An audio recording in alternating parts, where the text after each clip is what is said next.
but I will give you an explanation. How about that? We've had a lot of craziness going on with floor action and everything, so it's taken a time for us to huddle with the staff, and my vice chair was out with a little bit of illness and everything as well. So we had to take that opportunity to make sure our agendas are and our plan of action is tight. So that said, you will be receiving email from Ms. Diane once we get all that shaped up. And I just wanted to check with the committee to get your ideas on something pertaining to the schedule. Excuse me. We want to go and receive reports. Show of hands, who's familiar with legislative post-audit? We had an opportunity, Vice Chair and I, to meet with legislative post-audit. They came by the office and let us know about, if you've sat on the committee before, you recall that they do the audits of the IT infrastructure, different agencies and things of that nature. And they let us know some of the clear and present dangers that are out there. We had budgeted to have full days of receiving their reports. Because it would impact some of the work that we plan to do here in this committee. To receive those reports, they are sensitive in nature. So there's a thing that we have to do where we go into a special session, a closed executive session, if you will. There's a protocol for that. And we would do that on Monday. We had budgeted to do that on Monday and Wednesday of next week. However, thinking through it, talking to some other people, there's a proposal on the table to do this as a joint committee hearing with the Senate as well. So I reached out to the Senate, our counterparts, if you will, on the Senate side to push that to them, find out their availability.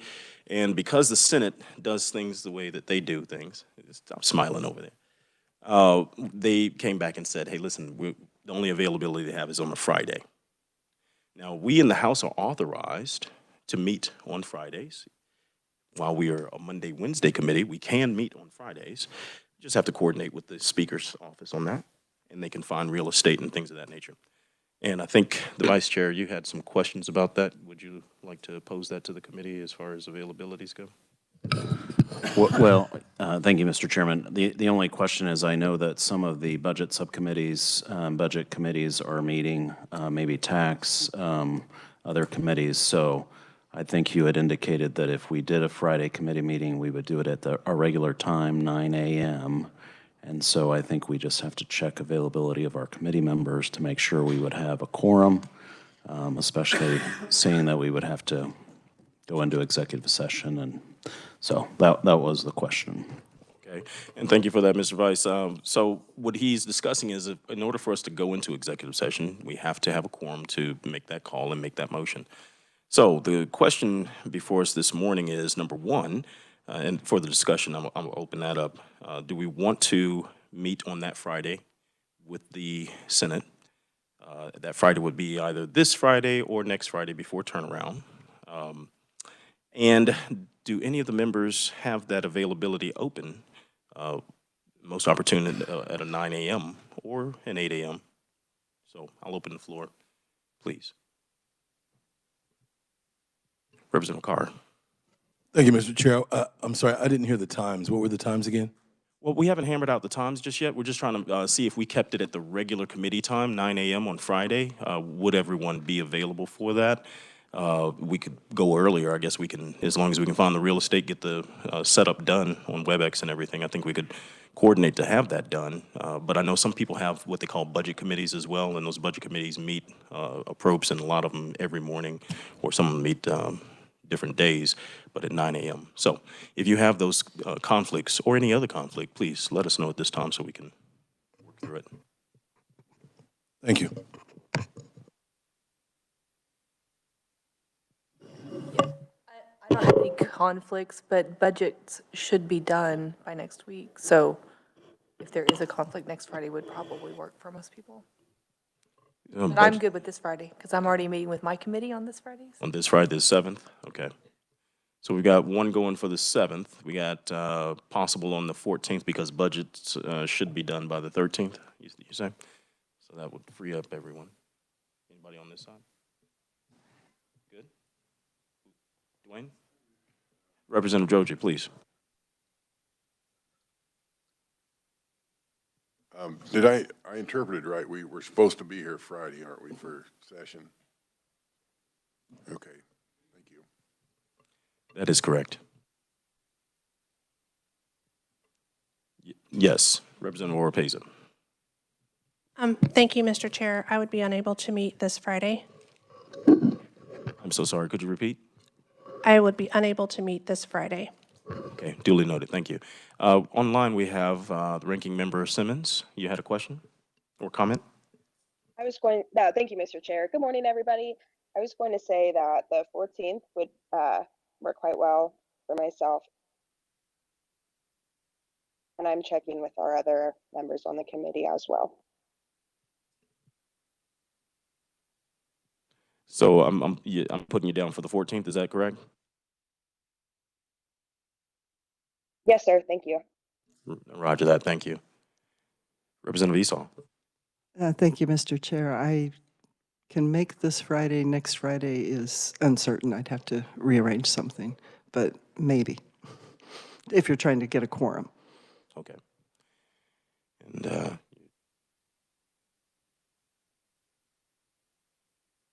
Representative Carr for a second time, please. Thank you, Mr. Chair. This Friday's questionable for me. I'll need to leave the state for a funeral that's Saturday, and I'm not sure exactly what time I'll be leaving. I probably won't know until later today or even as late as tomorrow, but the following week would be probably better for me as well. We're sorry for your loss and send our prayers to your family. But thank you for that. And if you'll take note of Representative Carr's extenuating circumstances as well. Yes, Representative Weigel. Thank you, Mr. Chairman. For what it's worth, the next Friday would also be better for me, the 14th. So I have, and I'm so sorry, Representative Oropesa, did you say this Friday you wouldn't be available and or next Friday? I would have to, thank you, Mr. Chair. I would have to check my schedule. Okay. Anyone else? Any other takers? 7th or 14th? Yes, Representative Howard. So I would be available either Friday, but this Friday we are meeting, and next Friday we may not be meeting in the House, so I don't know. I'm good either way, whatever you choose, Mr. Chair, but I would prefer this Friday because we're already scheduled to be here for the House vote. So you mean that you might have plans for Valentine's Day? And No, I have no plans for Valentine's Day, but I would like to go home. Understood. Thank you. Thank you so much for that and taking note of that. Okay. So we will get that worked out as well. There are a few other things that we are going to do on housekeeping concerning the agenda. I know that we are looking to go into executive session come Monday. We'll do that coordination as well. And on, as you know, turnaround is coming, fast approaching. And that means that all of the bills that we have passed out of committee and across the House floor are going to be turned around and sent across the dome to the Senate. Right now, we have a number of bills in the hopper. Our awesome revisors have squared those bills away. It's just a matter of the process of them being read in, receiving a bill number so that we can conduct hearings on those bills. So look forward to that happening as well in the coming weeks. We are going to receive a few more briefs. You all have been extremely patient, so we appreciate that. We're going to receive a brief from Judiciary, is that right? Okay. Concerning, and I'll let the Vice give you a preview of that right there. Go ahead, brother. Well, sure. I think we had talked about next Wednesday, maybe possibly having a bill hearing for the first half, and then hearing from Judiciary on their upgrades to their IT systems and security as a follow-up from previous years. So that's in the works. Yeah, and when we're looking at this, we have some major end items that we have to get done. If you recall, there was a bill that came out, House Substitute for Senate Bill 291. You've seen that out on the S drive, and that particular bill has some stuff in it that we need to update some of the language. So the methodical way that we are stepping forward in this is to make sure that everyone has the same baseline understanding of what that bill is and who it affects, and have those briefings come in so that everybody understands where the landscape sits now, as well as hear from things that are touchstones for it, such as the legislative post-audit team. Once we have that collective understanding, we're going to hear and work those bills and get them out of committee in due fashion before turnaround. So right now, we are going to go back and coordinate what the schedule will be with the Senate, with the Speaker's office, and see if we might be able to find that real estate, go into executive session on one of these Fridays. And then we will also make sure that we get bills out in due fashion. So at this time, I want to turn the conversation, if we can, thank you all for that, very quickly. I want to take about 10 minutes or so. And we gave you some homework about thinking about what would be some suggestions on how to help us get this particular organization, i.e. the legislature, this building, off of paper onto digits, and then any other recommendations or thoughts that you might have on modernizing our process flow, not just the IT network itself, but also other things that you may have noticed in your time here in the building or that your constituents have told you. So, excuse me, I'd like to open that discussion, and let's put about 10 minutes on the clock so we can get that done. And Representative Riley, I think you were first. Thank you, Mr. Chair. Just want to bring back attention my discussion from 2 years ago and last year, two specific things. One is the inconsistency of each one of the committee's chairs, probably, and the office assistants, and what's going on in our committees, not to blame the Senate, but in our committees, as far as inconsistency, as far as when people come in to testify, it seems like every committee has a different way, how many they're going to have, whether they're PDFs. And so the outside world trying to come in and testify sees all kinds of numbers and things across the board. So we've done a great job of putting together our rules for each committee and being consistent. I think we need to be consistent of how we accept testimony, make that paperless, whatever it is, so many copies or one copy, and then the committee assistant gets those out to everybody, but we are very inconsistent on that. So that's my first thing. And then the second thing that I have seen a flaw here since I came, and that is I keep asking, even after I've gone to some other states, why we are doing this, but that the revisor's office brings papers up to our floor, big cart, hands them out to everybody. We walk down to the desk, hand them to the clerk. The clerk takes them, stamps them, whatever, takes them up to the front and reads them. I have seen in other states where the revisor office gets the okay from the whoever's signing off on the paperwork, and there's no paper. The person, the reader at the front desk gets that and reads it into the ledger, no paper, not moving things around, not trying to find people during session, waiting around. That's a big paper waste right there. There's just copies after copies after copies of that are done, and we need to figure out what other states are doing, because I know that they are not pushing the paper around like we are. So thank you. I think those are excellent comments, and thank you for that, Rep. Riley. I know that's something that's been on your heart and that you've thought about, and I do agree with the process flow of bill turn-in, a little archaic, and I think that's a very good idea for us to go and figure out what other states are doing and investigate. Is there statute? Is it statutory that we must do it that way? So must there be a change in statute, or is that just a process that we can, by fiat, change ourselves, right?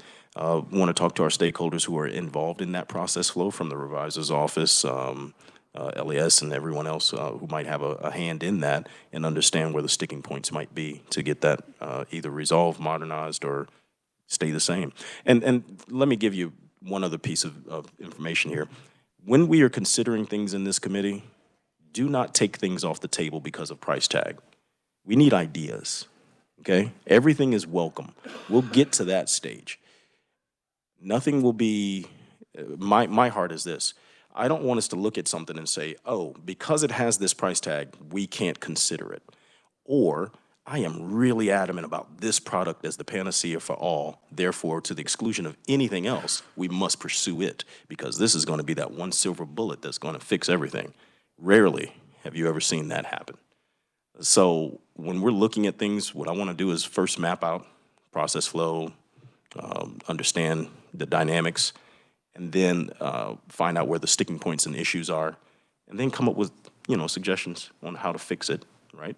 Find out what is necessary and proper to make it fixed, and then we can actually look at whittling down and deciding, what might be, what's proper for it, and if it could actually fix a number of things at the same time. So it's complex, but I think we can handle it. Okay, I will get to her. First, I have Representative Adam Smith. Thank you, Mr. Chair. Actually, I just need to second what Representative Riley spoke towards as chairman of the tax committee. I understand when you turn in those bills, if somebody prints or creates a new sales tax exemption, for instance, you're required to print out that entire statute, and that's almost a whole ream of paper. If you see me carrying those things in every day, somebody wants, they're changing one line. It's one or two sentences usually, but they have to print out that entire stack of paper. So if we could streamline that, it doesn't require a signature, so I'd love to see if we could do that process. And also, to your point, as far as streamlining or consistency between the committees, my tax committee has been paperless for at least 4 years, 5 years, I guess I've been chair now, but I still have people that come in to bring in testimony, and they're bringing all their paper copies in, and we have to tell them, oh, we don't require that. Just email us the PDF, and we get it out distributed to the committee. My committee assistant loves it, so yeah, I just wanted to second everything Representative Riley said. Rep. Riley, that's a pretty strong endorsement coming from Mr. Tax. I just want to let you know that. Ranking Member Simmons, I think you have a question, I was told? Yes, sir. I have thought a lot about this, and I was very excited to hear our homework assignment. I am a firm believer that I think if we could get more consistency in our office assistants and committee assistants across the board, somewhat to what Representative Riley was saying as well, I think we would have a much smoother experience in a lot of ways. I was a committee assistant at one point in time under then Chairman Francis, and he was wonderful. But I have to say, now on the other side of things, I also appreciate the importance of a consistency in just office assistants. I can't speak to the Republican side, but it's not uncommon on the Democratic side that we'll have one assistant for 4 members or maybe even 5 members. And so when we're talking about things like going paperless, I think a lot of the reliance on paper comes from being overwhelmed, trying to have these things ready for members. So I think there's room to explore how we get more recruitment and retention of those that we recruit as far as office staff and building staff. I love all the folks we have. They work very hard, but it's very difficult when you have so many members assigned to one assistant, or you have 2 or 3 different members throughout one session. It makes it very difficult to stay organized, and then to consider changing, such as going paperless, that just adds a whole nother hurdle.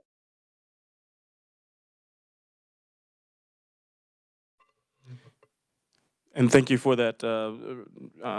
Those comments are a great perspective, because I know that you've worked on the other side of the ball as well. So, and that's what I'm talking about. We are welcoming to every single perspective that folks have on how to make this place work better, whether it be, as we discussed before, from the staff angle, from the members angle, from the constituent angle. So I do encourage you to reach out to your constituencies and find out if they have any input or feedback as well. Like what you said there, as far as, and Rep. Simmons, let me ask you this. Do you think that it's an issue with culture? Or is that something hard to do? When you're talking to the office assistants, the way that the flow goes that you've seen, is it something that you're told to do just because that's how we've always done it, or is there a specific need there?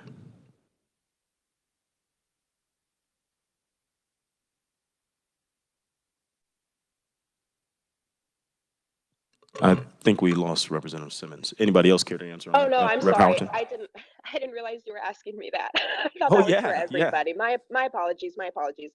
No, I don't. I'm not sure that I think it's a cultural problem. But that's just my opinion. Someone else might have a different experience. Okay. And Rep. Howerton? It's a different subject. Okay, so just a comment or question to Representative Riley and Chair Smith, but when we turn those packets in of the bills, do we know what happens with them? When we turn the bills in on the floor to the clerks, do we know what happens with all those papers? I will have to ask the clerk's office exactly what happens with it. It goes to their desk and then magic occurs. The reason I ask is because in this committee a couple of years ago, I talked to the Secretary of State's office about the statute books. And I'm like, why do we have these books? Why can't we just go online? And the reason is it preserves the truth. And so I don't know if turning those bills in, being printed, if they keep a record of them that preserves so that nothing can be altered online. And so I would caution maybe against, I'm all for getting rid of undue paper printing because we do a lot of trees here. But I just, that's my question on that. If is printing those bills a preservation of what was actually turned in? And to your point, I think that's a very apt question. Yeah, and that goes back to, is there a purpose for it, right? And then can that purpose be modified in the advent of technology? Yes. You know, grab a screenshot of it. What you're talking about is version control. Even when you're turning in those reams of paper and everything, right?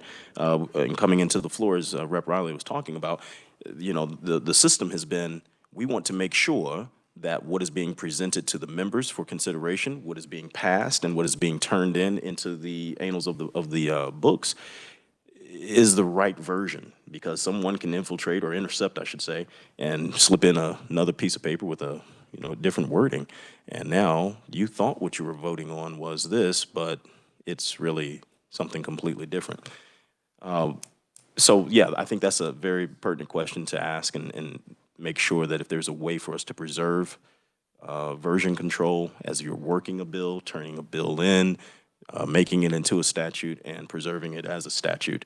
What is the best way to archive that for posterity? Thank you. Yes, ma'am. Anyone else? Okay. Got a list over here. Representative Oropeza, second time, please. Thank you, Mr. Chair. I just wanted to elaborate on what the minority ranking stated about having consistency in staff. I think it would be even something worthwhile looking at even in the off session. I know those staff are currently, some of them are only 90 days or while we're in session. We are all up for reelection every 2 years. And I know I've heard other people say, my side and the other side, that we are always running. So I think just to help with consistency and constituents, having that type of person, whether they be assigned to maybe 10 people in the off session to help filter those emails into some type of consistency there for our constituents to, as we're running and as things come up, and just to help out and look at those things. And obviously there's big numbers while we're in session, but I think it'd be a little bit different when we're off. So just something thinking to the future and how to modernize kind of the way we do things anymore. Thank you. Thank you. Let's see, Representative Droege. Thank you, Mr. Chairman. My first comment is on the representative talked about when you filed something to make sure it couldn't be changed on a computer. With my medical records, and I was in practice, we had the computer set up so that once the entry was made, it could not be altered. So if there was ever any future discussion about it, you could not go back and alter that day. So I would think there would be an electronic way to control that.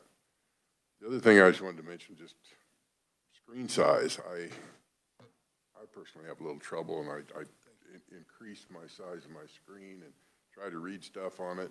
Maybe even have in our office have a large screen that we can even split, because another problem I have with, one thing I like about paper is I can pick up and I can read this sheet and I say, well, how did that compare to what I read 18 pages over here? And I can look at those at the same time. So going completely paperless is going to make it have to go all electronic, and as you know, you can only look at what's on your screen. Thank you. Well, and I apologize on behalf of short people everywhere for making, they make everything fun size for us, and I know that's not convenient for you, sir. Representative Carr. Thank you, Mr. Chair. You know, in every way, I'm what they consider old school. So there's absolutely nothing that takes place that I don't attempt to repair myself. I'm just one of those people that believe I can do it. But the reality is, I may be good at everything, but I may not be great at anything. And what we're talking about here, there are professionals, right, that do this. And coming from the manufacturing and production world, you know, what we're talking about here are like Six Sigma principles. That's all it is, right? And there are places that we could hire and tell them what we're attempting to do. They are professional. They've done it before, right? So instead of calling me and having me replace your bathroom tile that you may not know when I finished that there is a big hole underneath, why don't we just reach out to the professionals, have them come in and tell us what it is that we need to do, then they can fix it for us instead of treating it like we're all a bunch of old school guys like myself and think we can fix all the problems. Thank you. Representative Esau. Thank you, Mr. Chair. I just want to echo what a couple of other people said and I'll refer to the fact that a number of churches that I've attended recently were pretty much all pulling out our phones and looking at our Bible. And the thought has occurred to me many times, how do I know that a word here or there hasn't changed? And when I'm actually doing an in-depth study, I want to know that I'm going back to the original or that this is exactly how it was. And if I have my printed Bible, I know it says what it says. And I'll even do the thing with bookmarking or, hey, flip to this scripture while we're keeping our finger here. How do I do that on my phone? And I'm not technology scared or anything. I use my computer for a lot of research, but I don't do very well with that. And so I miss having my paper Bible in front of me, even though I can't read it. Need a bigger one. So that was my other part is if we're going to go paperless, and I prefer paper because I can make notes. I can look at it and go, oh, I've seen that testimony. Wait a minute, that sentence is standing out to me. I mark it. I can flip through 40 pieces of testimony and glance at them quickly and know that they're pretty much saying the same thing, but one or two people brought something up. If it's on my computer, I'm lucky if I even opened all those files. Most of them I'm just going to go, oh, those 10 people were opposed, those 12 were for it. Okay, that's great, move on, because it's too much, I don't know, there's too much overload or something, so I'm not opening them. And I figure I'm probably not alone if I'm doing that, because I like to read everything. I need a way to be able to quickly make notes on it, and I'm sure it's possible, and I have no idea how to do it. So some of us are old school enough, we're gonna have to be taught, how do you open that file, make notes on it, and then how do you quickly go back and see that you've made notes on 3 of them but not on the others? Is there like a little flag on it or something to make that easy? And then the big screen, because if I can't sit down, right now, I have my computer farther away from me in the office, but if I could come in there and open all these things up and they were on a nice big screen and I could read it, I might be likely to do that. But I still pull out paper statute books and look things up there and then go, okay, so now I know where it is. Now I can go find it online. And I might print it off from online, but I actually used my paper book and looked up the statutes. I'm just enough old school to still be doing that. So I think we're gonna need some things that are gonna help us if we're gonna go paperless. And I've heard a couple of other people say the same thing. Yes, ma'am. Thank you. So when we're talking about the transition, if you will, and that was what I was bringing up to Ranking Member Simmons, might it be amongst members or staff a cultural shift as well? Like you just said, training and everything like that. Like Rep. Carr was saying, there are organizations out there that you can pay to either assess or do a delivery of whatever it is that you agree upon. And as I stated before, while Rep. Carr's deal might have a hefty price tag on it, still on the table as a suggestion. Even what you're saying, if you bifurcate and say, okay, going paperless, let's talk about what does that exactly mean? Are we just saying that we're going paperless as far as it pertains to, getting bills out to the floor and, retaining bills and doing all of our banking of everything? Or is it on the operational side, not just the administrative side, but the operational side? What does that look like as well? So do we do a hybrid solution whereby, everything is on digits, but you still have the option to print off discreetly for yourself? And what does that cost as well? Because I know that when we were in this committee for the past two, and Rep. Howerton and the Vice, they may remember this as well as, yeah, I think everyone who was here before, there was comment from some of, I forget who it was, but there was comment when we had presentations on this about the sheer amount of money that it takes to print things, but not only that, also destroy. All of the unnecessary paper that comes out of the state budget as well. Let's see. Okay, let me go with Representative Joji, and then we'll have Representative Barrett. Thank you, Mr. Chairman. I just wanted to mention one thing about the screens, that there are write-on screens. These particular computers don't have write-on screens, but some of you may not even have noticed that these computers are mostly touch screen. They don't completely work. I found some places that you have to use the cursor, but the write-on screens probably will come into play more in the future, but they're already here. Thank you. Thank you for that. You're right. Are these touch screens, are you able to manipulate them? I know the new laptops with your finger, or do you need a stylus? All right, there we go. I fat finger a lot, guys. I just want to let you know. So if I'm touching that screen, you might get a crazy email. And I wanted to make one comment about Representative Esau. You said that you pull out your phone in church to look at the Bible. Yeah, I got an old school pastor. Yeah, that'll get you some hot water right there. They have to pray for you because Representative Barrett. Thank you, Mr. Chair.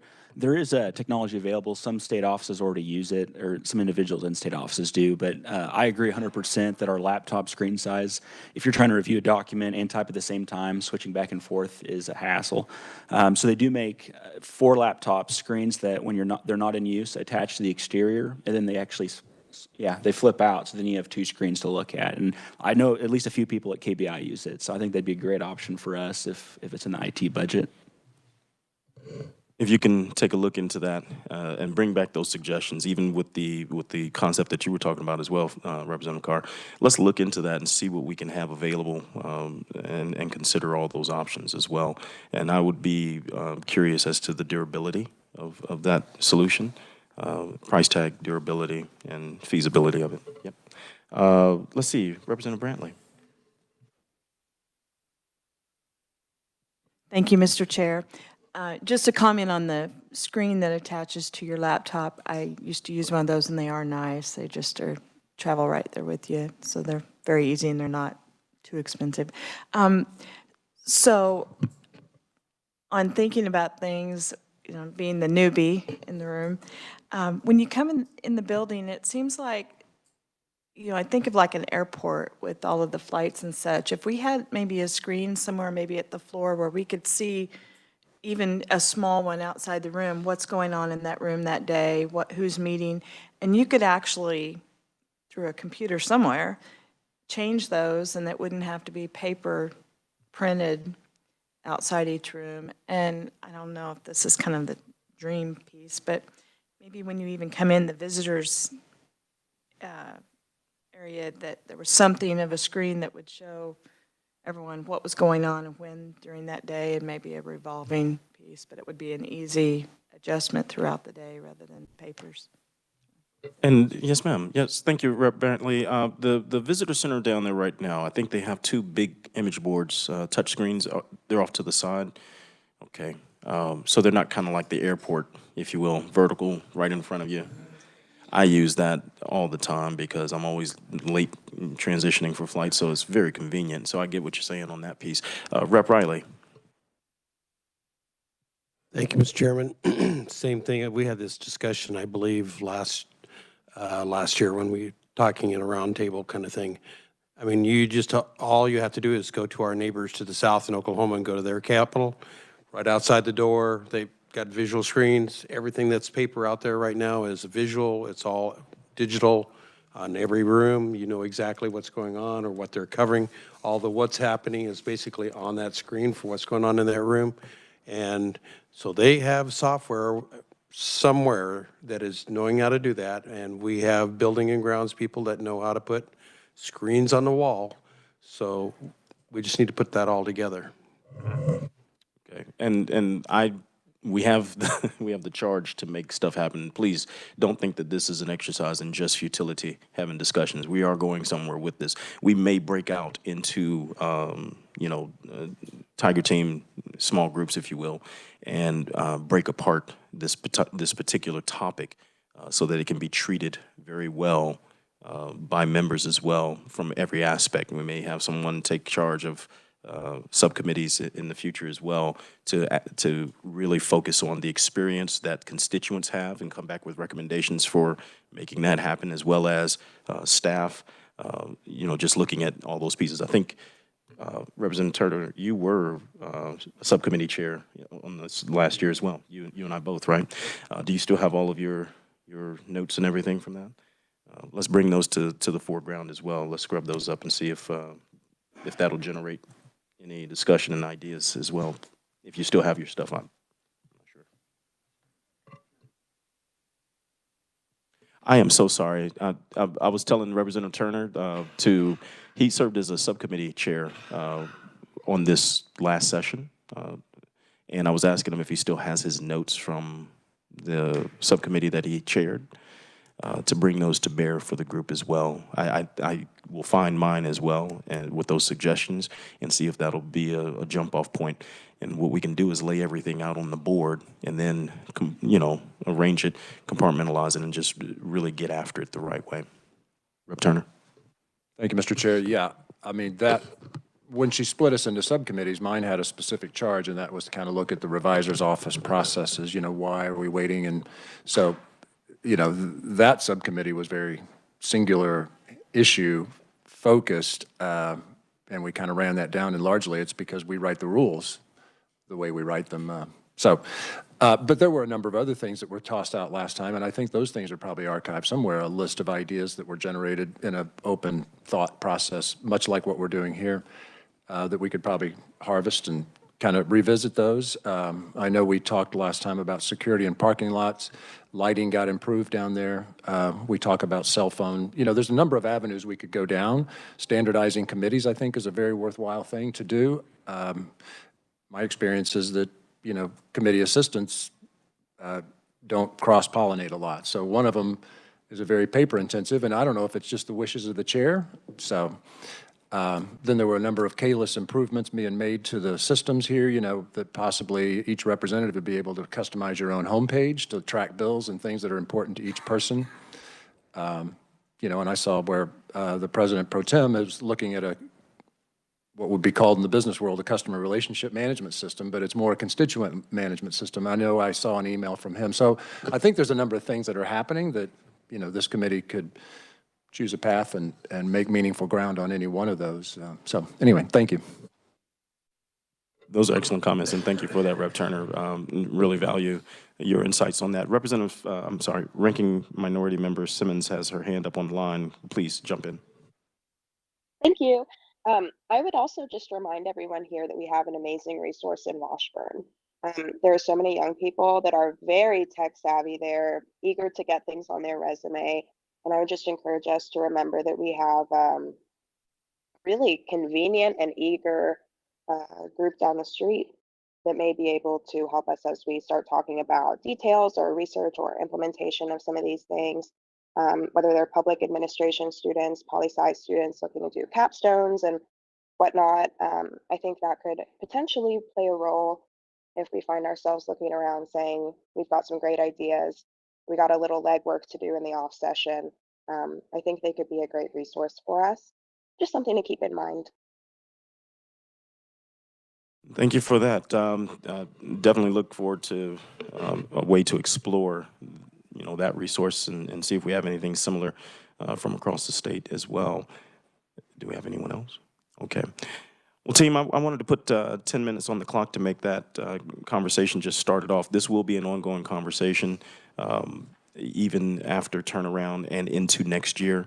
What I want to do is actually have deliverables out that we can execute, whether it be a bill that we need to pass or just recommendations to, leadership that, hey, these are the things that are necessary and proper that we can go ahead and execute on our own without a bill.